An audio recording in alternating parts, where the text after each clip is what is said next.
హైదరాబాద్లో press meet పెట్టించింది కానీ ఆ ప్రెస్ మీట్లో అవినాష్ గురించి మాట్లాడాల్సింది కానీ అన్నీ మీరు చెప్పినట్లు చేయాల్సింది వచ్చింది కదా. అప్పట్లో మిమ్మల్ని అంత గుడ్డిగా నమ్మినాను. అది గ్రహించి నేను చేసిన తప్పును నేను సరిదిద్దుకునే సమయం వచ్చింది. ఇప్పుడు నేను చేసే ఒక ప్రయత్నంలో అది కూడా ఒక కారణం.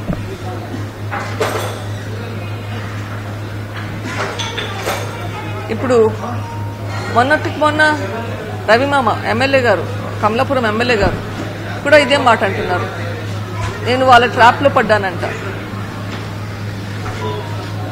ట్రాప్లో పడింది ఎవరు? నేను పడ్డాను, ప్రజలు కూడా పడ్డారు ట్రాప్లో. ఎవరినైనా ఒక్కసారి మోసం చేయొచ్చు, పదే పదే మోసం చేయలేరు. ప్రజలను కూడా పదే పదే మోసం చేయలేరు. ఒకసారి మోసం చేశారు. ప్రజలకు కూడా తెలివైన వాళ్ళు, వాళ్ళకు కూడా నిజమేంటి అనేది తెలుస్తుంది, గ్రహిస్తారు. వాళ్ళ మంచి కోసం, వాళ్ళ శ్రేయస్సు కోసం, వాళ్ళ పిల్లల శ్రేయస్సు కోసం ప్రజలు కళ్ళు తెరుచుకొని చూస్తారు అని నాకు నమ్మకం ఉంది. ఎందుకంటే ఇది వాళ్ళ ఫ్యూచర్కి సంబంధించింది. ప్రతిసారి మోసపోలేరు ప్రజలు. మీ ఇమోషనల్గా మాట్లాడే మాటలతోటి ప్రతిసారి అందరినీ మోసం చేయలేరు. జాగ్రత్తగా ఉండండి.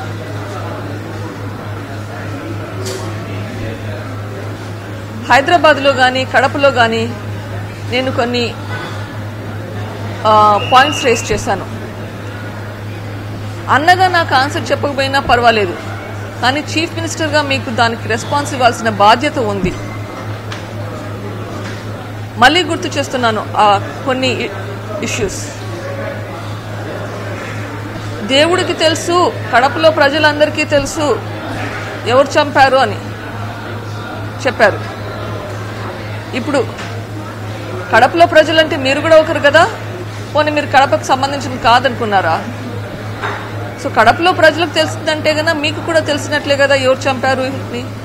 అట్లా ఎవరు చంపించారు అని కూడా తెలిసిండాలి కదా. మరి అది ఎందుకు బయట పెట్టడం లేదు? ఇది చెప్పాల్సిన బాధ్యత మీకుంది చీఫ్ మినిస్టర్గా. అవినాష్ని కాపాడుతున్నాడు అని చెప్తున్నాను. ఎందుకు కాపాడుతున్నారు ఇది చెప్పాలి. ఈ ప్రశ్నకు జవాబు రావాలి.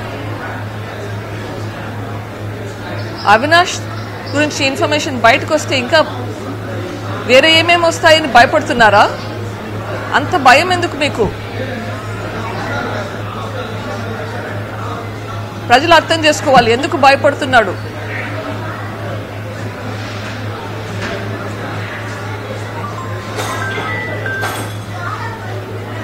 ఈ ప్రశ్నలకు చెప్పాల్సిన సమయం వచ్చింది.